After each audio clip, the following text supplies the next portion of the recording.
All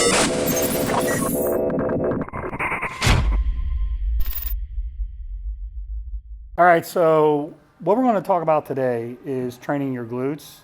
Now, I know everybody thinks it's just for girls, but I got to tell you, I'm very interested in this stuff, being an older guy, because there's a syndrome called old man AWS, right? So training glutes is also very important to me. Plus, it helps my lower back.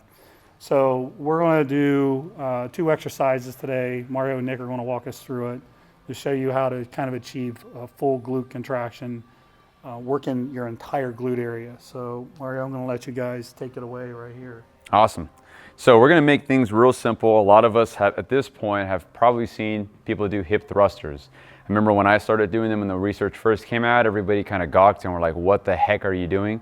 But this one's pretty well accepted that this is going to help us to achieve the best overall glute development that in sports actually carries over to sprint speed, sprint power, and also reduces risk of low back injuries and knee injuries. So a standard hip thruster, go ahead, Nick, let's have you, mid back's going to be on that box. Okay, actually scooch down just a little bit more. When you are setting up for a hip thruster, you want to make sure that your head can ideally be able to make contact with the back end of it. And we're going to do what's known as a traditional hip thruster, which means Nick is going to do his best to have his head stay in line with his trunk and his trunk stay in line with his pelvis. So all of this moves as one. So go ahead, he's going to hinge down, okay?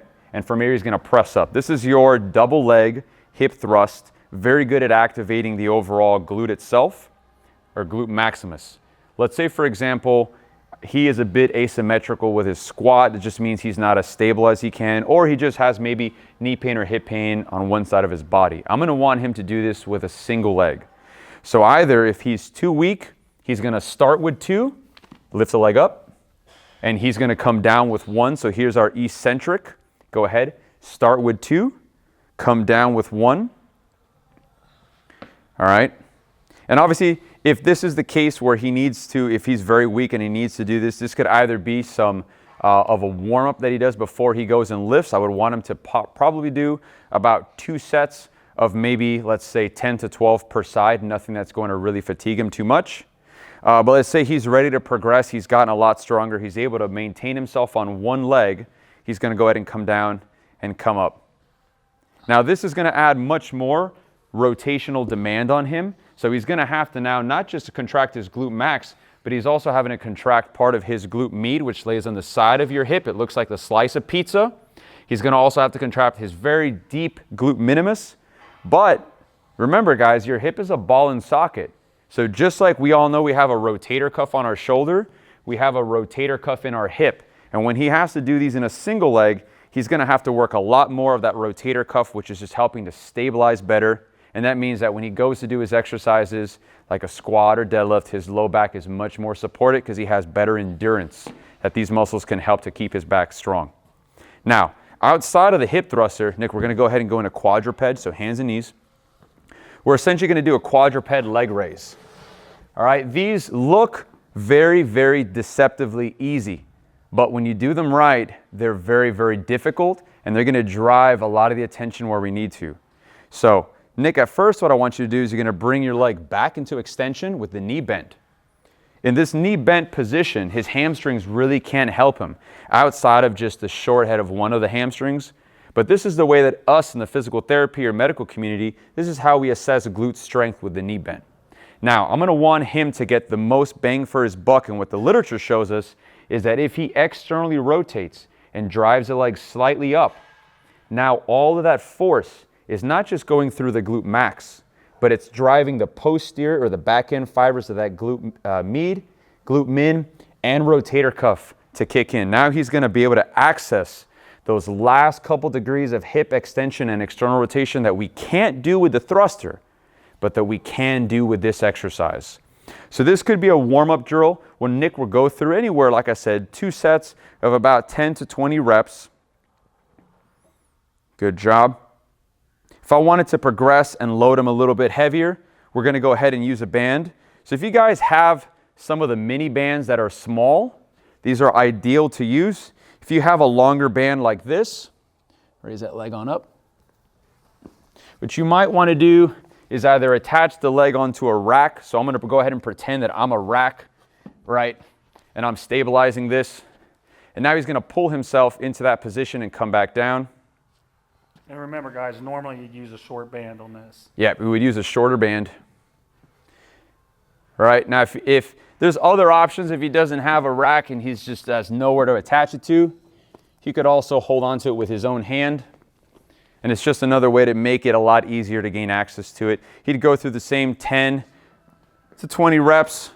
Notice with him, it's sliding up a little bit. Okay, sometimes that can happen with just the type of material that you have on your pants. But let's talk about some problems that can happen with this. So go ahead and lift that leg up, Nick. I want you to show you guys what can happen if we do it wrong. I want you to twist through the trunk now. So sometimes people will do this movement where they'll rotate. They're just compensating because it's a difficult task to do. But when we have that rotation, we're not gaining access at those end ranges of the hip. So a way to cue it, if you're just like, I just can't seem to get that right. Yeah, good job. What I want you to do is you're going to push the ground away nice and firm.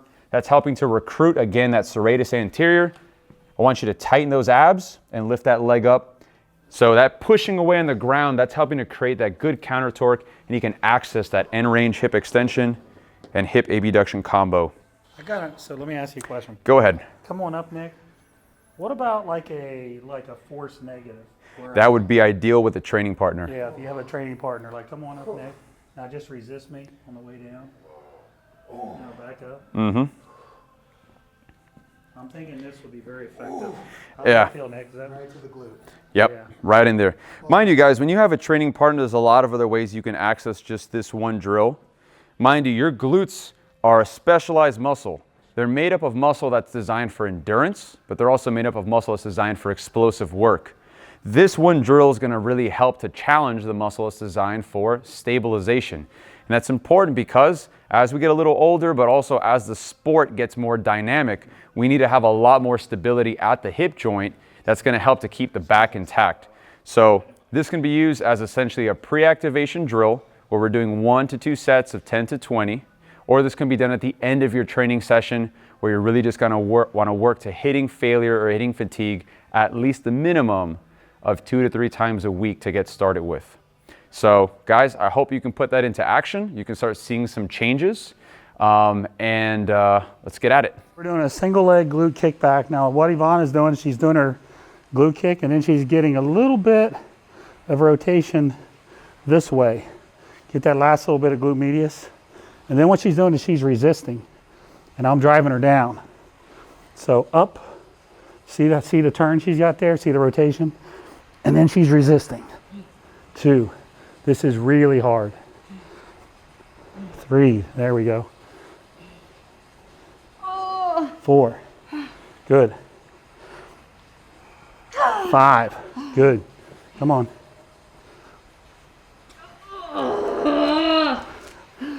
Come all the way down. There we go. Making John work. She's making me work hard. Good. Come on. Come on. Good.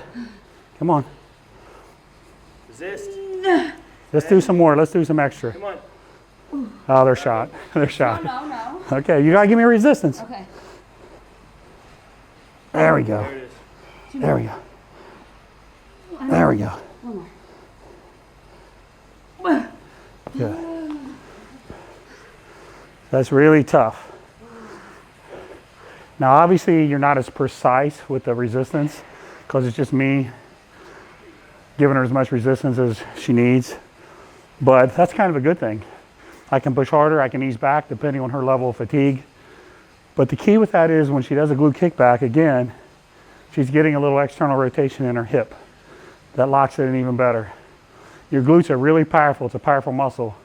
And then you figure eccentrically, you're usually 30% stronger that way anyway. So that's why I'm putting so much pressure on her hamstring because her glutes are really strong, especially eccentrically. But that's a great way to load your glutes. A couple sets of those and you'll see what I mean. So what'd you think of that? Do you feel how that little extra rotation locks it in? Fantastic. Yeah. If you like that video, I know you're going to love my app, available on the Google Play Store for Android, iPhones, in the Apple Store. There's so much information on here, it's amazing. Training, workouts, hundreds of workouts, nutrition methodology questions, chemical enhancement, supplementation, client prep, and a Q&A button. Check it out.